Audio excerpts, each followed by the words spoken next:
Do we have any sort of document? We got a document or anything? No, Awesome. no. Great No, beyond. we don't have a live. document. Bruce, we got a document? No, we don't got a document. We This isn't Mar-a-Lago. Greg, we don't have documents all over the place. Jokes. Yo, Bruce, where are the documents? No. Oh man. Oh, baby. Yeah. Ladies and gentlemen, we've got our first call-in guest, RJB. Calling RJ, in the troubleshoot. you are live on The Great Beyond. I love being live on The Great Beyond. That's how I would react as well. Yeah, Bruce said that's how he'd react. We're live. We got it all figured out. In fact, everyone at home doesn't know we had any technical difficulties. No, they just assume we had the usual technical difficulties. Yeah, they think we're just lazy, really. Right. And disorganized possibly is another one. No. If the band won't come out on time, neither will we. Neither of which are true. I mean, we're am I back. sharing this? Yeah, Bruce is gonna throw this in El Goose. We're gonna figure out how to podcast again. We forgot how all of this works. But yes, the feeling I forgot. When Joey and I are in the same room, how about that? Yeah. What's up, Joey? Hey, cheers. I'm here with the podcast heartthrob himself, Mr. Joey Parisi. I don't know about that. I think that's that title's changed. Oh, I think the torch has been passed. Thank you, Joey. Yeah. Thank you so much. Look at Shades over there. Oh, Shades McGee. So we are back. Yo, Joey coming in hot, by the way. Got some mic hot. checks. We have some new equipment here on the podcast. Is Joey spicy? Joey spicy on the mic? Joey's been spicy for the last however many episodes. I forget since they were spaced out a little too much. Ladies and gentlemen in the chat, let us know if Joey is too spicy. All right, so we're back here for a live episode. We haven't done this in a long time. Nah. Can't really remember these guys' names. Thank you to all 9 of you who are watching thus far. Wow, we have 9 already. That's impressive. Yeah. We're all still alive. We're all still alive. But a lot to discuss today. A lot of cute shows last week. Jesse in the building. Bruce, your sunglasses are too damn spicy. Right amount of spice. That's what we're looking for. It's like Cholula in here, That's you know. Right. That's right. He's Johnny, have I missed anything? You will not miss anything by the end of the episode. No. There's nothing to miss today. Yes, or all to be missed. So welcome back. We are so excited to be live. Fall tour is in full swing. We are very much still recovering from the shows this spring, but great to see the guys back on the road, coming out hot, swinging through the red states, play some hot fire. So we're going to check out Bruce's pet project, elgoose.net, and check out some set lists, and we're going to dig into what happened last week. I mean, it's crazy to think that what have they been on the road for 10 days? The 29th. Yeah. So thereabouts. We 11, really did our research days here. I hope Ryan 13 days. 13 days. How many days are in Is there whatever a leap month day? just ended? Do a leap day. So we're not going to talk Richmond. I think Richmond had its time to shine, and frankly, it's old news by now. Okay. Let's just jump. It's old. Let's just jump right to Big Boy. Yeah, we decided it was 13 days old. It's 13 days old. We missed this news cycle. What's the date? Today? It's the 11th. It's like the 11th. It's the 11th. All right, so there we go. We got that.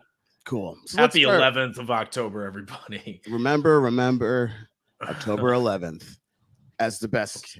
Okay. So let's start with. Want to hear us talk about Big Boy? Let's talk about St. Louis first. All right. Let's talk about this. 1, Nelly is from St. Louis.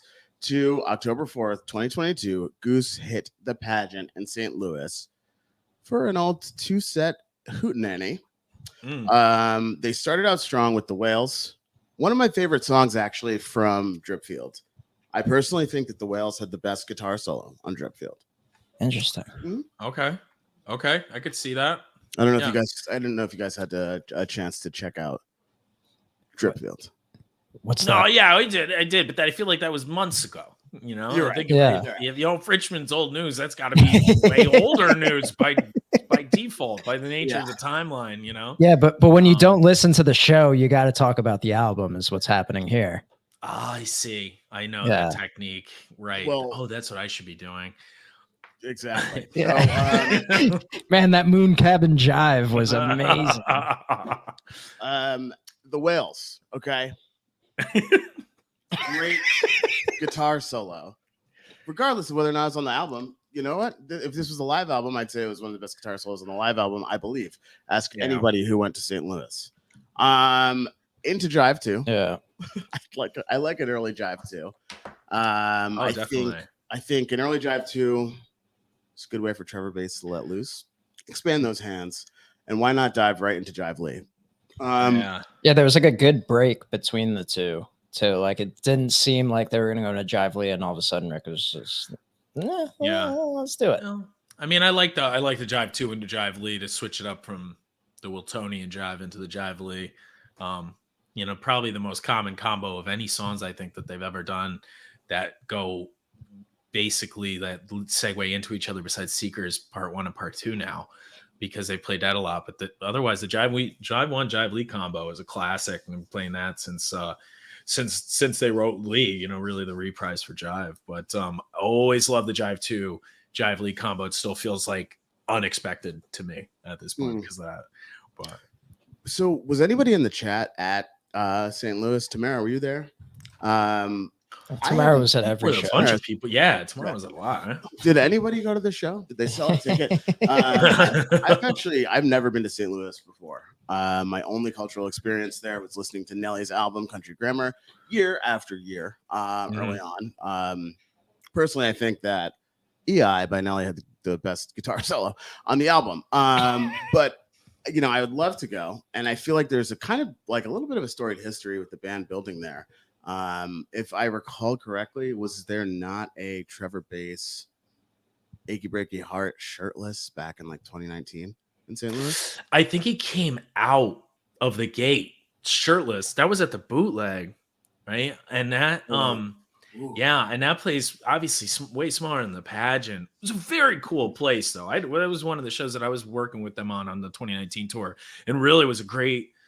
I just love that little establishment. We were right outside of the concert room, kind of in the bar room, but still like a good vantage point to check out what they were doing, a good sound. But I did not get to see Trevor come out shirtless, but I think he came out up on this roost. You know, it's like up towards the top of this little stage. You can't you don't even see it until you see this Adonis come out shining white and shirtless up there playing bass. But I don't know if they started with Achy Breaky Heart, but I know he came out shirtless. No, that's the December show you're talking about? Yeah, 12, 11, 19. It's my favorite show. There was all that No Rain. Yeah, Madhavan. Stuff that happened in Atlanta, but they played a great No Rain in that 12, 11, 19 show. Yeah. They shout out to Richter Brower, who loves that No Rain so much. They open with that funky Madhavan, which is my favorite, like alternate. Yeah, that's what they open with Funkavon. So, but he was still shirtless for that. I mean, or at least the beginning of it, which is pretty tight. So, you know, people think this whole take your shirt off thing is a joke. It's not a joke. This was an occurrence. I wonder if it'll ever happen again. And frankly, my money is on St. Louis if it's gonna happen again. I doubt it. So, you know, and I do realize that I kind of skipped over a lot of stuff we could have talked about, like Atlanta. Oh, look at this in the chat. Look at who's here in the chat. Who's that? Atlanta? Ben Atkin, second best drummer in the Atkin family.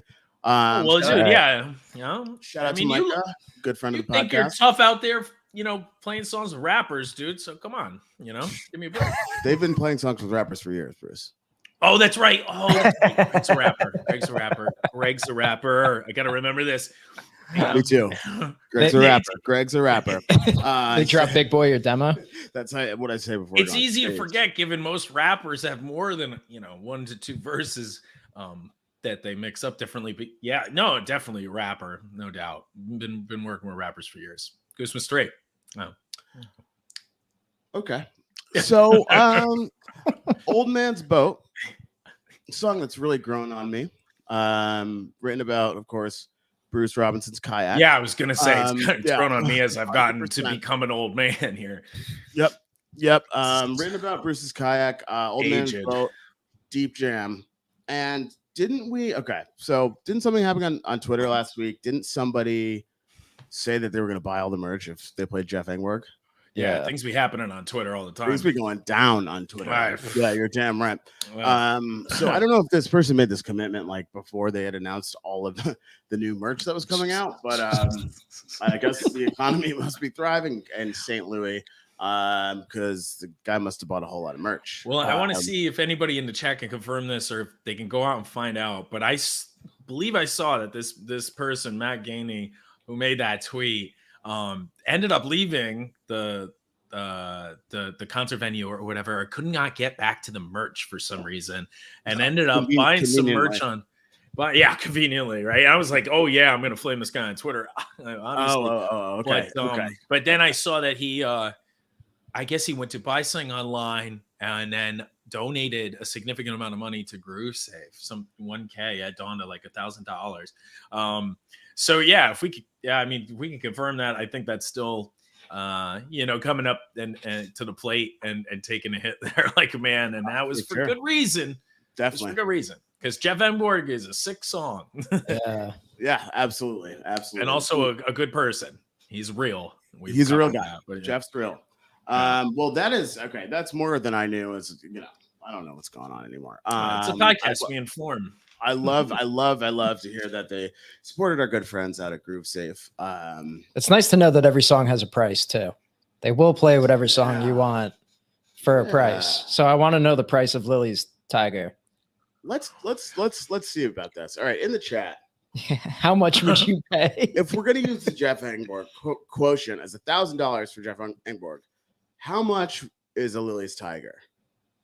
Keeping in mind, Lily's Tiger was probably influenced by Jeff Engborg Part 2. And there is a Part 2 that exists that's a full-fledged song that exists in and of itself. So, and it was written before Lily's Tiger. So keep these things in mind as you put up your free agent bid. Lauren, you got to start the bid low, Lauren. 5K, Jesus. For Lily's Tiger? I don't have 5K. God damn. Listen. I would have taken like a gram of live resin or something for that. That would have been good enough. I think that's, whatever, $45. I don't know. Guy in the sunglasses would take a gram of live resin. Yeah, I'll buy a sticker. I'll buy a sticker for a Lily's Tiger. Bruce, nobody's donating this to you. It's to Groove. Well, we can talk about multiple topics at once, like Bruce needs a gram of live resin. So okay, wow. So let's get to somebody more reasonable. Tanya, $1,500 for a Lily's Tiger. Logs. Okay, I promise you, Tanya. I think $1,500 is a good price on the Lily's Tiger. No, it's not. No, it's not. These are all way too high. This is what I mean about Joey's mic. Spicy over. Is it hot? Is it spicy? Hot. It's no. They're just a take. See, I got you guys. See, Bruce, we got some new There's equipment layers here to this. We have a new mixer. Joey and I are using it because we thought, we're going to take this to the next level and really all get together and podcast. But Bruce was busy hanging out posters in his apartment. There's priorities over here. All right. We're not going to do this whole thing where we just diss each other between every song because the band's going to play pretty soon too. So, they got a show tonight. Oh, yeah, they've got a show. Yes, they have a show tonight. Now that we know what date it is. What's up, Robert Madrano? We missed you in Austin, brother. All right. So ready to close out the set. My mom's favorite song. She went to see them in Austin. They didn't play it. No big deal. No one was upset. I didn't hear about that. Set 2 opener. Hunger Site. Could have tossed them $750 for So Ready in Austin. I don't even think they need $1,000. I mean, anyway. I would toss them $1,000 to not play Slow Ready and play So Ready. Ooh, that is not. My mic spicy? That's not right. Yeah, check his mic, Joey. Also, it's just wrong. We also have sound effects. See that? Oh, see that? oh, See that? Goodness. Spicy. That's the longest sound effect of my life. Yeah, me too. I didn't realize that was the one. They're not labeled. They are not. That's labeled. like a Casio preset. Yeah, that was it. That's good. So we're that was Vasudo. So set 2 opening with Hunger Sight into Magic Carpet Ride. Yeah, the Steppenwolf cover. Yeah. One of my favorite covers that has emerged since last Halloween. Probably a cheesy cover by the takes on El Ghost, but giving some people have a hard time with some of these. But I love Magic Carpet. I love that cover. I love that they chose that for Halloween and have continued to kind of play that out. It reminds me kind of, I mean, no, they combine it with Lee, but it reminds me kind of like a Lee, little upbeat jam. I see some people were not around for hot. And God bless them. You missed out. That's Cervantes. That was at Cervantes. They played. It's all about hot is too much appropriation for my taste. Right. Got to cool down with a butter brown. Yeah. All right. So after that, we got Arrow. Great song, also controversial. This Old Sea, really going with the nautical theme. This is actually wild. Like, what were we all doing last week? That we have no intel here. Closing the set with Same Old Shenanigans, my favorite. That includes Dawn. Yeah. And closing it out, Bobby Blue Bland. Turn on your love lights. Suck it, Russo. Suck it, Russo. Oh my God, we have a clap track. It doesn't stop. So, there was some funky psychedelic shit in the middle of that clap track. It's like, that's why we're in sunglasses, brother. All right, so let's actually talk about some things we do know about. And that is, maybe we do, maybe we don't. New Orleans. If you're in the chat, raise your hand if you went to New Orleans for the show. Raise your hands. I was gonna go, and I highly regret not. I did not go. My contact just fell out. If anyone's wondering what I'm Joy's doing. contact's out. Don't worry, I'll take this from here. So, New Orleans. Shout out to all you people showing up in New Orleans. I think this was only the band's second show in New Orleans. First time was last year. Lauren went. My good friend Ron went. Shout out to Ron Gubbets. I don't know if he's around, but New Orleans. So I was able to listen to these two shows and do a little bit of investigative research for this podcast and for my own edification. Yes, that's right. I was going to do a sound effect, but don't want to overdo it. New Orleans, night 1, very, very solid Goose show.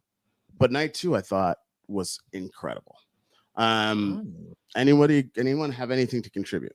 I've been chasing What's Up for a very, very, very long time, which is why this is one of my biggest regrets of not going to this show.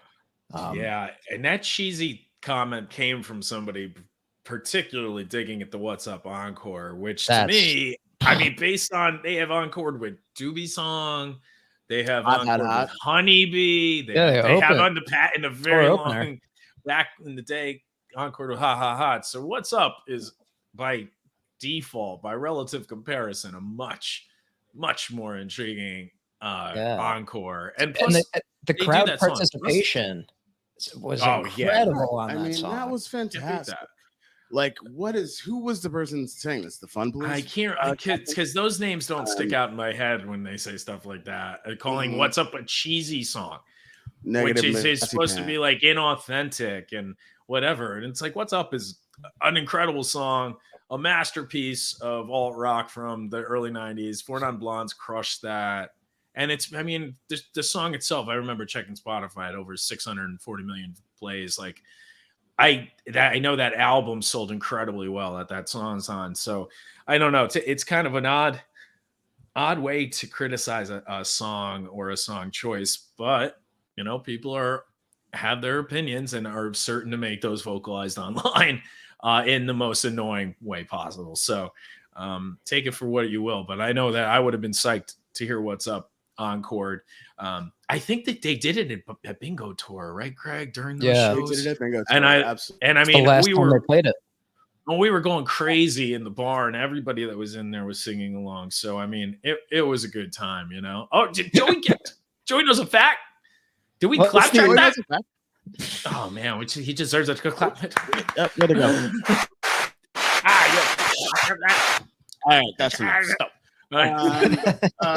So we love what's up, but like it's interesting to see. I think Drew Davidson said in the chat that it was Lawrence that night one was better musically. I think so. I think that's right. You know, I could see that being true. I think also there were some heavy hitters, but then again, there were some very big high points on October 7th, night 2. Like that Madhavan went deep. That Madhavan went for almost half an hour. Really? Yeah. So I mean, like either way, the guys have yet to play in New Orleans on the weekend. And as I say every episode, I know less and less about this band every day. But like it's crazy to think that they've played 3 shows in New Orleans, 3 sold out shows, never played a weekend. Right? Not a weekend show yet. Yeah, but you know, I mean, and how far in advance these get planned, Greg? And good you question, know about Donda. That is rhetorical. Yeah, who snorted? Well, we got hot mics everywhere. We got new equipment. It's picking up things that you've never heard. You know, so that's part of it. I swear to God, that's like on the Casio. That great. We have about 7 more sound effects left. We have not used these sound effects before, so we have no idea what's coming. You had to know that one was. I had no idea. Really? I had no idea. Yeah.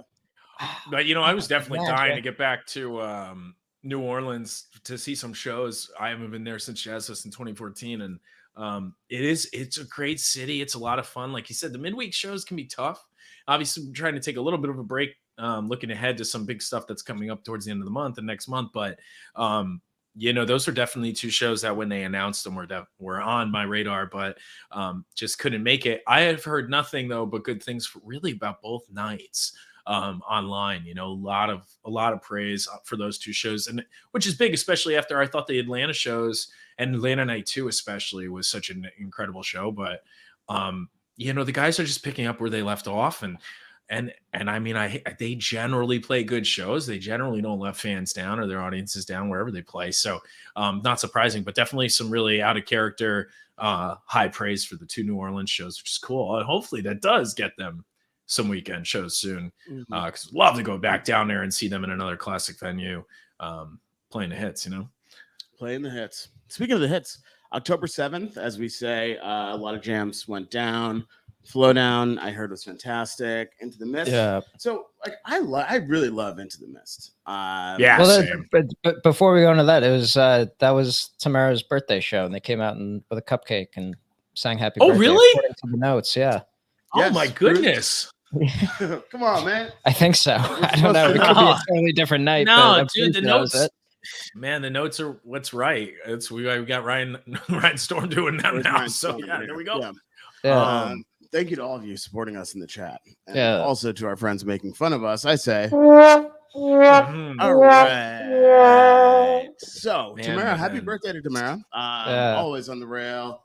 Always being a great friend and a great musician, and we love you here at the Great Beyond. Yes, I'm glad the band came out and recognized that too. That's very cool. Yes, 100%.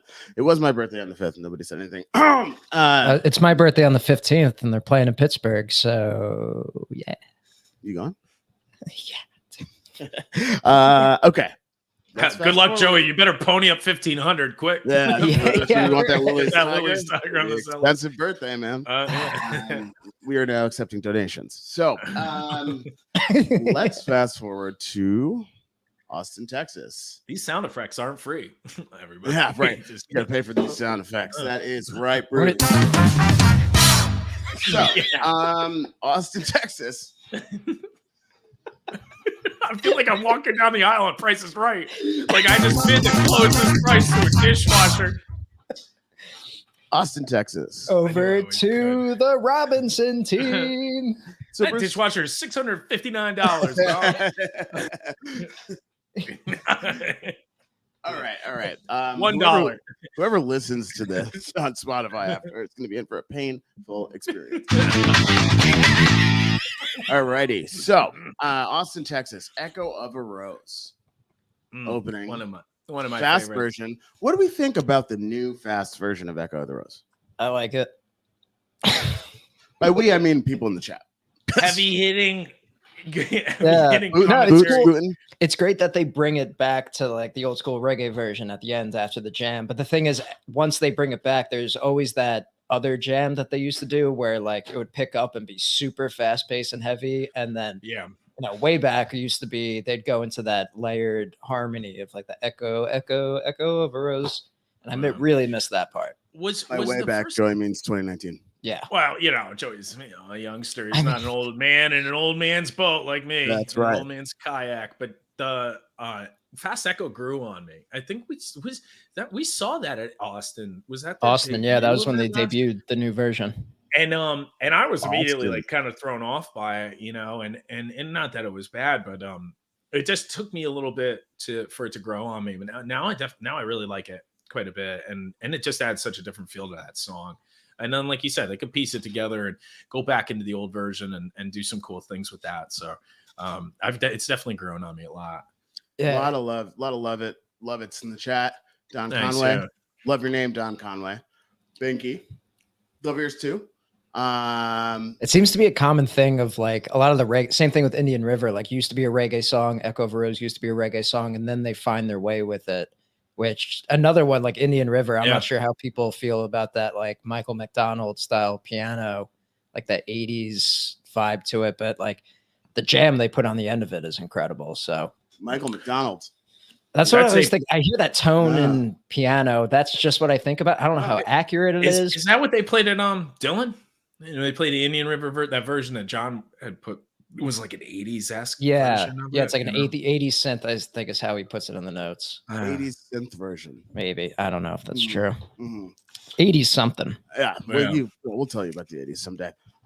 So Stubbs in Austin, legendary venue. Legendary Stubbs, like legendary shows have happened there over the years. Want to know about some of them? Yeah. Were they legendary? Google it. So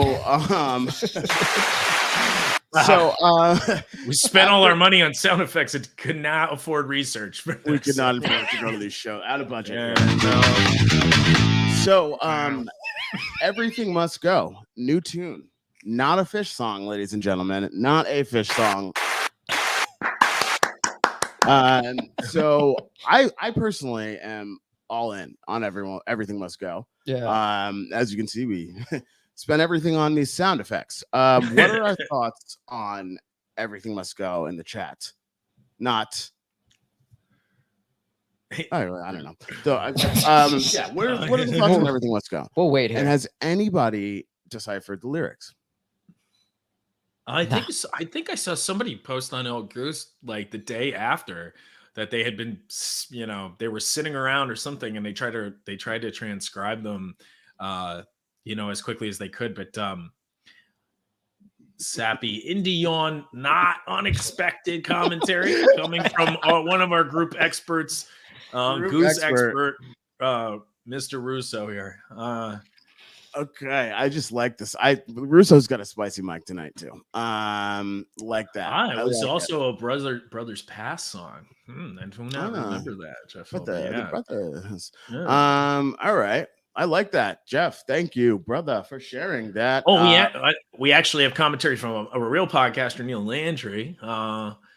Amazing guitar solo, beautiful organ underneath in the jam section. Right on. Like that.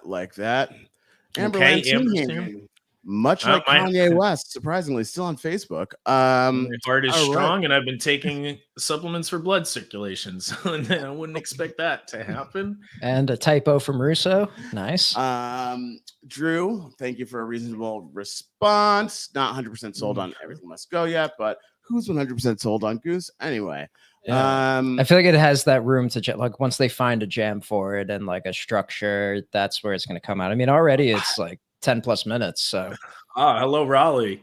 I mean, I will say not just the Fast Echo, but a lot of songs as they've come out and been introduced by Goose over the years. And I've heard maybe some early versions of some, and I've heard them practice some before they played them. And a lot of songs have grown on me, but if I've given those songs based on how much I've liked things that they've done and written in the past, it's easy to give those songs some time, and whether or not they've changed it drastically or not, a lot of those songs have come to grow on me as I kind of get more of an ear for what they're trying to do, and they just lock in on their playing of them. Like Arrow was another one that I was not immediately too hot on, and sure enough, play it live a couple times, you get to see what they do with it, and it really can change your perspective a little bit. I know that's happened to a lot of people with Born, so there's a lot of songs like that, and I think it's just like with Everything Must Go, I think, just give them some time and some space and hear them a few times, and surprising how many of these songs will grow on you. Julian asked where Big Boy is. I don't know. My favorite part is I do want to talk about That Animal was incredible too. That was a great jam. That song's really coming up on my list of like favorites to see. But yeah, I don't know if you guys have anything to contribute. But going into Big Boy, my favorite thing is just no, we're not going to Big Boy. Okay. No. Don't give him the satisfaction because Brawley has to share something. Okay, so I don't know, but like there are some things here that we don't control, and that is one of them. So, I almost control zero things, period, in all respects. Certainly not myself. State of the Art, AIOU. Yeah, cover song. I love that cover. Jim so James much. and really great. I think the debut of it was at South Farms, right? Wasn't that it? Yes. I definitely told a bunch of people it was a new song. Man, this is coming out of their new album, man. Got to keep them on their toes, I couldn't, look like I didn't know anything, but now I just do this publicly on on the internet live. But great cover, we love it. Into Animal, which I thought this Animal was hot. Spicy Mike Animal. Oh, it starts it over? How do you stop it early?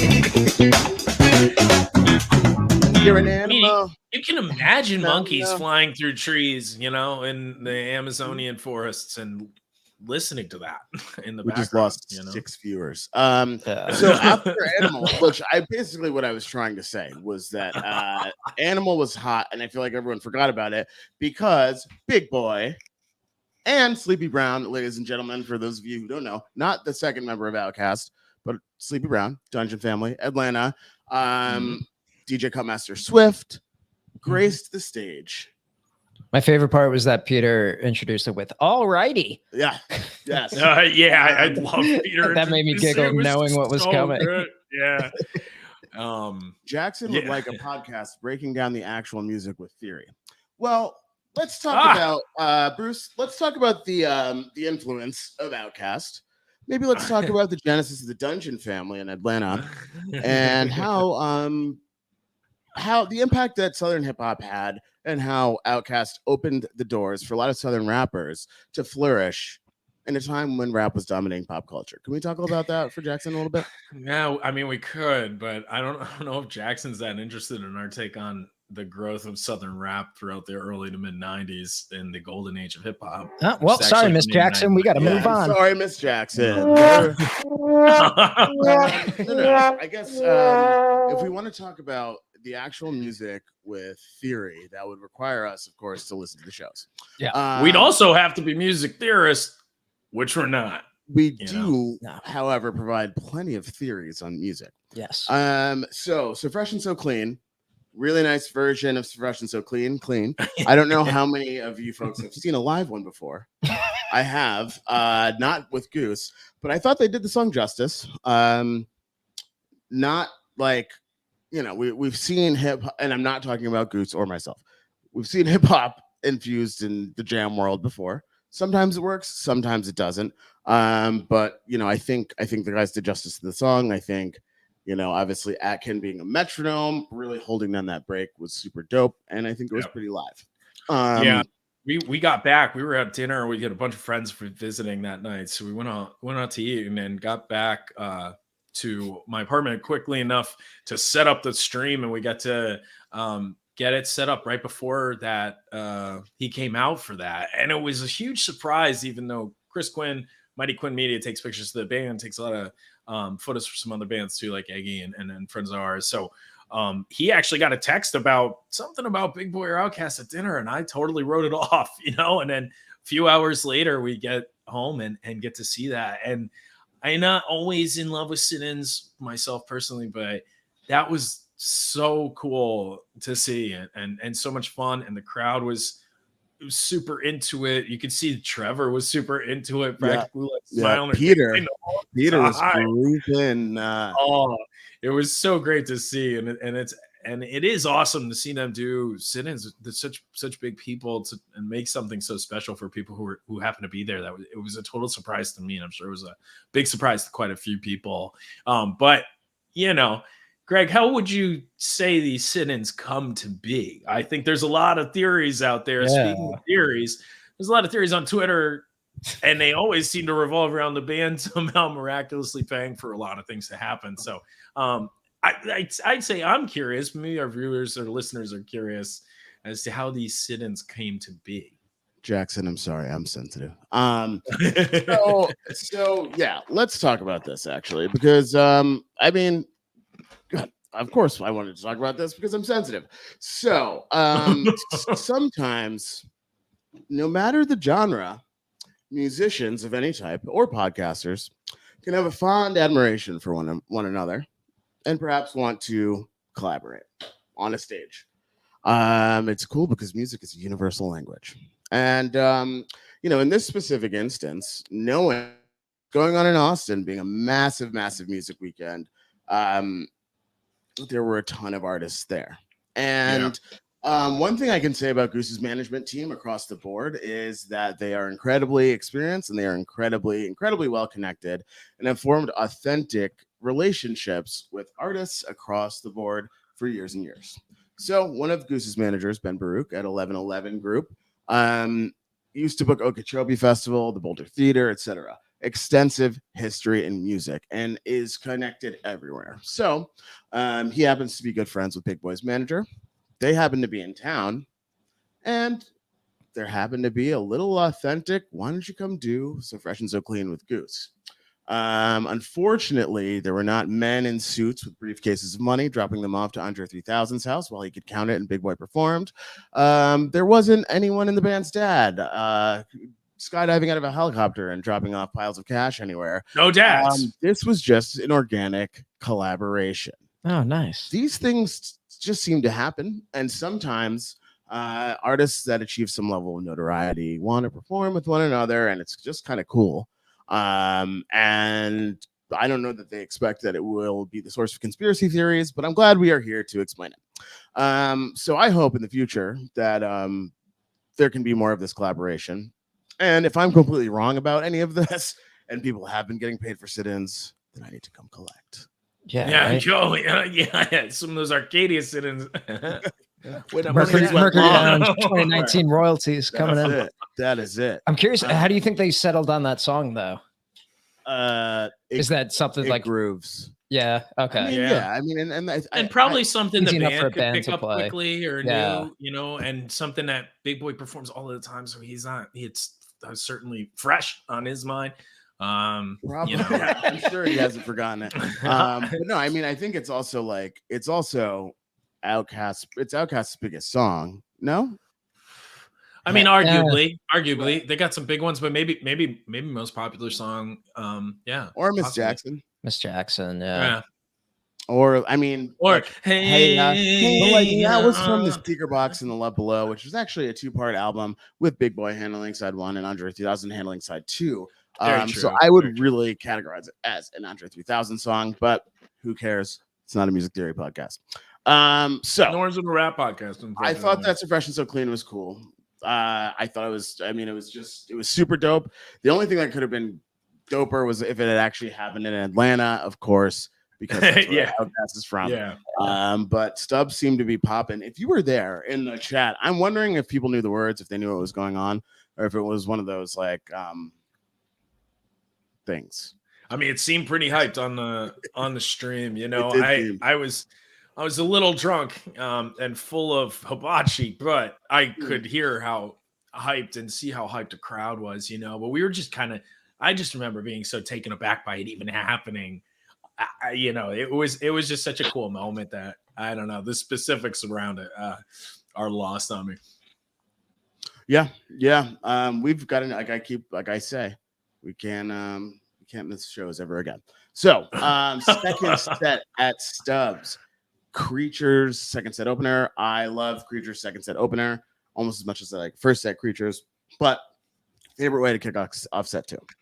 Yeah, like right into a deep dark Fish in the Sea too. Like it's funny, AEIOU and Fish in the Sea I consider kind of like, you know, the songs you kind of like correlate in your heads that like they're kind of similar for whatever reason, like the vibe or the sound, whatever. Just the vibe, but like yeah, those two. But like Fish in the Sea it's like the set two version of AEIU where it gets a little darker, a little funkier, a little more dancey.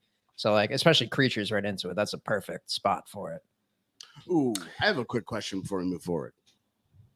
A lot of big sit-ins this summer. Yeah. Had several members of DAWs at different times. We have Big Boy, Father John Misty, Better Ingredients, Better Music, and Trey Anastasio. Yeah, and then the LA sit-ins. So my question: there's just who is the most famous musician that sat in with Goose this year? I mean, Big Boy. In all honesty, you know, people in the jam scene might say Trey, but it's not. Right. Yeah, it's seriously not. More people definitely know who Big not Boy like is who, not who's most famous in your house or like who you like more. Okay, there we go. Jimmy Dunn in here being reasonable. Drew Davidson. Good question. Fame. Define fame. I would say amount of the general public who knows who they are. Yeah, I was gonna say Webster's probably defines it as being famous. Yeah. Oh, that's good. Yeah. Yeah. Clap, clap. I mean, not like obviously we all have a picture of Trey above our mantle next to Barack Obama, but you know, I think I actually do right in this closet in here. Yeah. It's locked tight though. I can't have anybody messing with my shrine over there. Can't let Barack out. Yeah. So look at this, Jonathan, like coming in and bringing us back to earth. Any cover tunes that we'd like to hear make an appearance? Let's start with Bruce. I mean, my answer was "What's Up," but they took it. Those fucks. Yeah. I mean, yeah. I don't know. I just never I never think in that way with them, and I never have with Fish or any other band because it's like most of the time if I like the band that much, I really like the choices that they make when it comes to playing covers or dropping new covers. Goose has been exceptional with that for me. And songs that, you know, I would love to hear them play or old covers that I would love to hear them play. I mean, comparatively to now, I love AEIOU. I'm sad I missed that. I love Fish in the Sea, which is kind of like a regular rotation cover for them. Danger Zone and the whole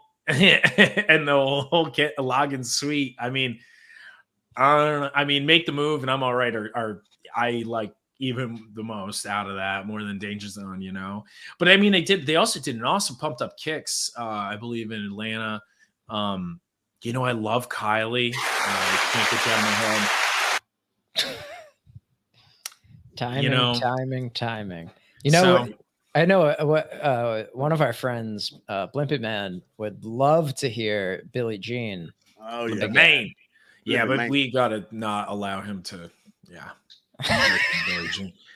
I've denied Blimpy Main's request for Billie Jean many a time. Many times. Tell him Billie Jean. I'm like, no, not right now, dude. It's a funeral. Okay. So also, I wish too. It was they played that at your wedding. They sure did. They should bring that back. I wish they would. Yeah. Good. Very good. Eminence front. Haven't seen Eminence in a long time. Love Eminence. Oh, we saw it in Dallas.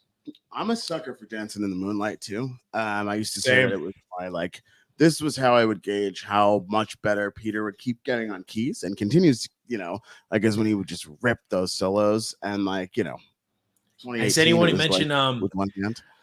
Every Little Thing She Does Is Magic. I was just thinking about that one. Out of Resonance. Yeah. Please, haven't done that in forever. I wonder if they'll ever do that again. But yeah, they just have a ton of good cover songs that they crush, and it's really about placement, and what they pull out when, and how that works. I mean, they played Get the Funk Out My Face, which is great. They played a bunch of cool covers already over the course of this tour that I would have loved to see. And you know what? And leading into the next show that they played at ACL, Blood Buzz Ohio, that they broke out at Red Rocks, a song that I never had known or would have known, is a song that has grown on me a lot. I would love to hear them cover that again. But of course, then that I've also missed. Yeah. Huh. Well, what a perfect segue to exactly, dude. We're Sunday. We're podcasting up in this. Hell yes, Bruce. So Sunday, Austin City Limits. Again, raise your hand in the chat if you were there on Sunday. I want to give a huge shout out to all the fam that took care of my mom while she was there. So my mom has a place down in Austin, Texas, just steps away from Zilker Park. In fact, a couple years ago when Billy Strings played ACL, she was just on her porch, on her balcony, facing the park, and she was like, "There's some really good music on. Like, you should get involved with this band." And she's like FaceTiming me, and she's like, "Do you hear this?" And it turns out it was Billy Strings. I was like, this guy's he's gonna practice a couple more years, and he's gonna, make a big time. But yeah, it was super cool though. She's like that close to the park, and so she was super excited to go catch the band on site, and went with a friend. Her friend had to take off early, and the last thing I wanted was my mom alone at a Goose show. So, she was lucky enough to meet up with Ryan Storm and fam, and they had a nice little photo op.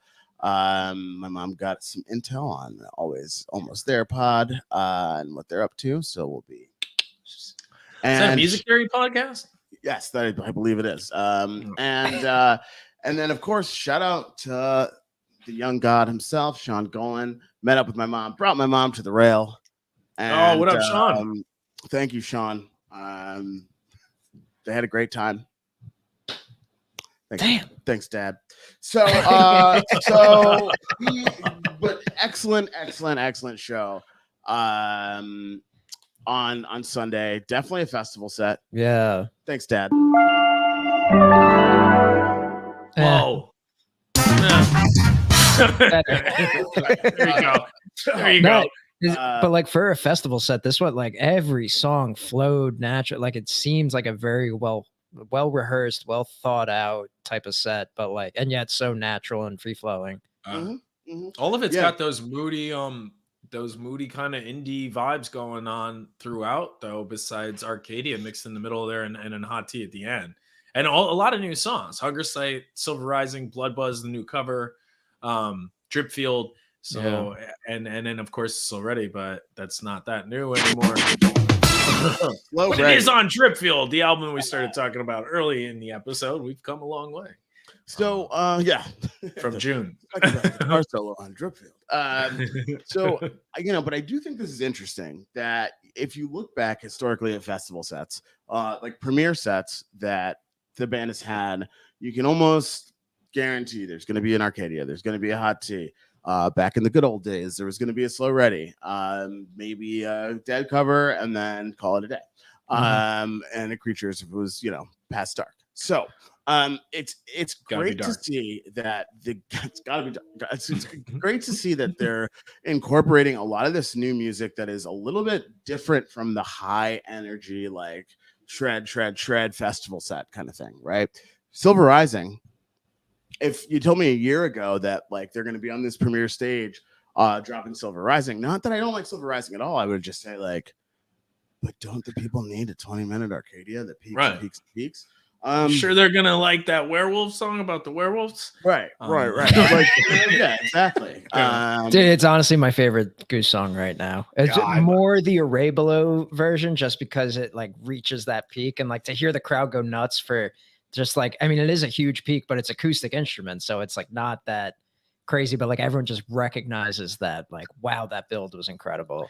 And I mean, one of the greatest things about that song and Redbird, I think, which you aren't like kind of leading from Greg's point too about the style and what they're presenting now at a festival, this huge festival set, is those rounds that they do, the lyrical rounds that then resolve to a point, and it makes some sort of cathartic kind of peak out of the vocals rather than using instruments to do it in a jam.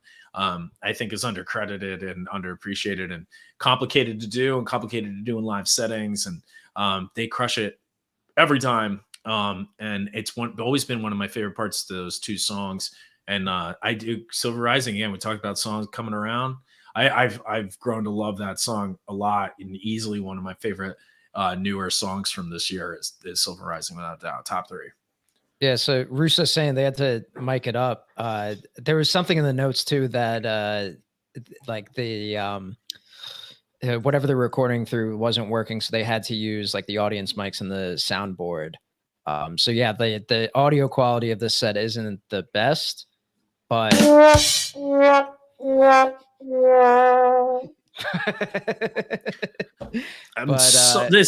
has made me very happy tonight. That the sound effects are going to help propel us to the next level of podcasting. Once we start listening to the shows, we'll be off and running. You know, I'm looking forward to what's to come. It's almost like this is a Goose podcast. So also, before I forget though, okay, Arcadia was next. We have to talk about the Arcadia. I don't know if you guys listened to the Atlanta Arcadia. That was, I mean, I know every Arcadia is better than the last one. Arcadia was great. Yeah. Oh man, that like double time jam. They go, oh man, that's the new bar. They played in Atlanta. No, I'm just kidding. So a lot of incredible music to kick off Fall Tour. A couple questions I wanted to ask to the chat, and I guess to my co-hosts. But we've seen several. Louisiana. Where the players play. Right, exactly. The dirty. Things like every day. Yeah. And parties don't stop till 6 in the morning. So, couple things. One thing, really, Fall Tour perennially has been fire for Goose. So this year, thus far, tremendous. Last year, similar run through Texas, then to Aspen and Mission. The year before, drive-ins, South Farms. The year before that, Boston, Sonia, all the way out. Bruce was on that tour. That was winter though. I think Sonia was in April, but no, it's yeah. No, Sonia in September, October, 2018, 19. Look it up. We'll have St. Louis was in 2019. My question is, what is your favorite? And we'll make this for everybody since I believe the Nugs catalog starts at 2018. What was your favorite Fall Tour in the past years where they've had Fall Tours and they weren't just loosely organized strings of shows? Yeah, that 2019 stretch was big for me.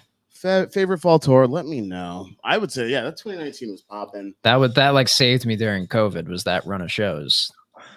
Yeah, I mean, 2019 was great. Neil Landry. Cool. That's right, Neil. We were lucky to be local to a lot of the drive-in shows and a lot of the stuff that was happening during the pandemic there at South Farms, and I thought those were just a very cool experience all around. Anyway, given that it was new, a lot of bands were trying to participate in that, and you'll never probably see anything like that again. So I thought that was a pretty cool experience, just in how unique it was. But musically, I don't know. That's tough because last year was incredible.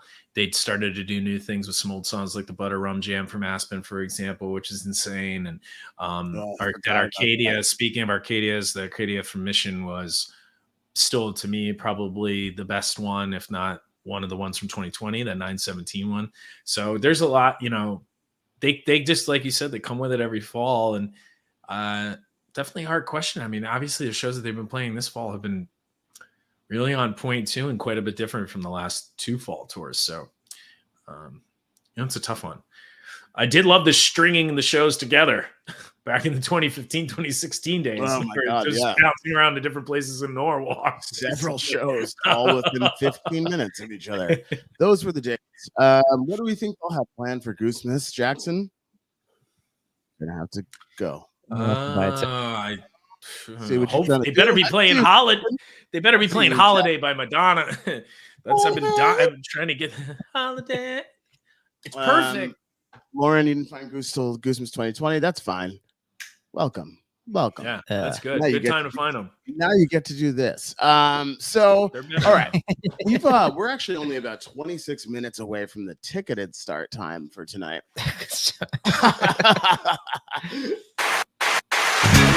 there a laugh track on there?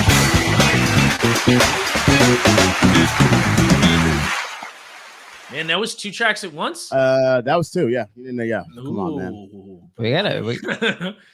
Wow. Fresh and so clean. So anyway, we don't know. The show could start anytime between now and tomorrow, but we're 30 minutes away from start time, so we'll let you rest, relax, and get those streams on Nugs. Check it out. Only a few shows left. Tune in tonight. I want to see Jonathan. You've been very reasonable today. Thank you for actually providing insight here when the 3 of us may not have any. How many of the bands may or may not share the stage at the same time? Only thing I can say is buy a ticket. Miami Will Smith. I will not be doing that. He may not be sitting in.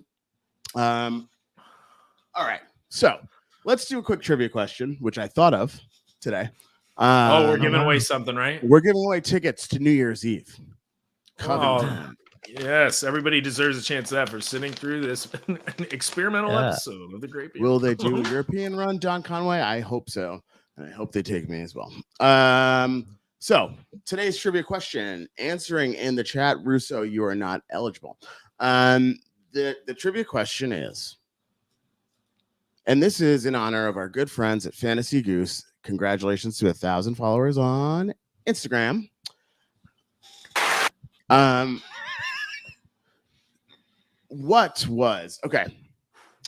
Fantasy Goose was conceived in a car. Okay. What was the model and make of that car? Whoa, this is not how it was conceived. What was the first show, date, and venue where Fantasy Goose was played? Do we have the Jeopardy theme on here? That wasn't it. It's not it. Nope. It's not the Jeopardy. We haven't used all these yet, so. That's a trivia ask sound. Yeah. What was the first show? And so let's see. Date and venue in the chat. There's nobody anywhere close. Neil Landry, you're kind of close. But win 2 New Year's tickets to Cincinnati. Who dey? What's that? Is that what they say? 2 New Year's tickets. 2 New Year's tickets. You don't have to go alone. Although, if you know the answer to this question, you probably are. I don't even know if my co-host. No. We're gonna let this rock for a second. Let me just. So, the question itself is, when was Fantasy Goose first played? All right. I'm gonna give the people a hint. Do you think we should do this? Yeah, give them a hint. Yeah. Okay. They deserve a hint. So the first game was written on paper. It was written on paper, a small group of people. And it was conceived driving between two northeast cities. Two northeast cities. Driving through the northeast. Driving through the northeast. Oh my gosh. I know, One city to I the know other. what it is. Russo wants to give a hint. Russo, okay, Red. If you're on Facebook, you can look at what Russo says. So driving to northeast cities, in between one to the other, in the car, Greg Knight, Pete Russo, Matt Kolinsky. We called in Chris Quinn. He played. Bruce Robinson, I believe, played as well. Do you know who won? I'm curious about that. I don't actually remember who won the first game, although I may have a note in my phone. But I may not. So driving between two northeast cities. It was a all right. I'm gonna give one more hint. Russo says Kolinsky won. Kolinsky Yeah, I won. was thinking Kolinsky might have won. Yeah, See, this is my problem is that I just assumed that I won. do remember. I know the show now, though. So we were yelling. We were with a Mississippi half step banger. There's a little hint. That's a good hint. Oh, there. that's a good little hint. That is a good hint. Nobody's got it yet. Nobody's got it. Good thing we have 20 more minutes. Give him a year. Give him a year. I'm telling you, the first show, Drew Davidson, you're not going to see a show listed because it's not listed. The first ever Fantasy Goose game was played on paper. You're not going to see Similar a to show the first time listed fantasy because it's not football was listed. played. Driving between two major cities in the Northeast. In fact, the two most major cities in the Northeast. Can I guess the cities? What are the two biggest cities north of New Jersey? I'm going to say Worcester I don't feel like this is a hard question. and Limestone. This is a Bruce. hard question. No. What are the two biggest cities in the Northeast? New York and Boston. Yes. It's one of those That's people. your clue. That's your clue. Oh, here we go. Donda, Yeah. you are incorrect. Oh, shit. No. Donda's right. Donda, you got it. 419-19. You just beat out Ryan Molnar. So the story itself, Donda, congratulations. You are going to dismiss. All right. So Donda, congrats. That's how the tickets appear. Game itself, yes. Tickets, please. So, The more you know. Donda, you're going to Goosemith, close to home, easy. On the way to downtown, down the road brewery in Everett, Massachusetts, a little brewery by the casino that was built out there. Driving after the show at Mercury Lounge for 2019. This is a 420 run. Flavortown did a really dope print for that as well. I think that was the Smoking Goose. Looked like he was from Greece. They started the weekend at Mercury Lounge, opening up at Mercury Lounge with Eminence Front, followed by Butter Rum, Time to Play Tumble, Turn Clouds, So Ready, Echo Rose, Green River Creatures, Arcadia Electric Avenue. What happened during that Arcadia? That Arcadia, Greg Knight just emerged on stage. Nobody asked him to. But Not the last time at Mercury Lounge either. That happened. Nope, it keeps happening. And that's the emergence. And then 419 was at Down the Road Brewery. That was a interesting time in the band's history. My brother-in-law ended up selling merch somehow. Escape not knowing the prices of anything. Yeah, just literally, and like didn't have the iPad password, couldn't take had cash only. Oh my god, the iPad. Oh. Sean Cronin, guitarist from Elephant Proof in Boston, sat in on Escape, the Pina Colada song, as well as an 8-minute All I Need, high speed, All I Need, ripped. Go listen to that show; it's absolutely incredible. This was a big weekend because night 3, 420, the Acoustic in Bridgeport pop-in show. The Acoustic, of course, is now Park City Music Hall, opening with one more Saturday night. There was a hot night with the Greg Knight lyrics swapped in. Enough about me. Gonna be a great Funky Audubon, a very early Slow Ready. And they closed the weekend, of course, with the Eminence Front. Great run of shows. That was the genesis of Fantasy Goose. Congratulations to Fantasy Goose and that whole team for what they do to the community. And thank you all for tuning in tonight. We'll be back. Maybe. We will be back, and it's hopefully we're going to be a little bit better next time. But yeah, we got to figure out. We'll do a live. We'll do an actual interview, an actual episode. You know, well, we got something. We do have a bunch of interviews backlogged. Like we have a lot of materials, so be on the lookout for that. Maybe that'll be released sometime soon. Yeah. Ladies and gentlemen, it feels great to be back. We're so happy that this band that we are not making a podcast about is on fall tour. And we are so thankful that each one of you tuned in as we get back into the swing of podcasting. We will be back. Thank you all very much. Yeah, season 3. Season 3 coming soon. Yeah. Thank you, everybody.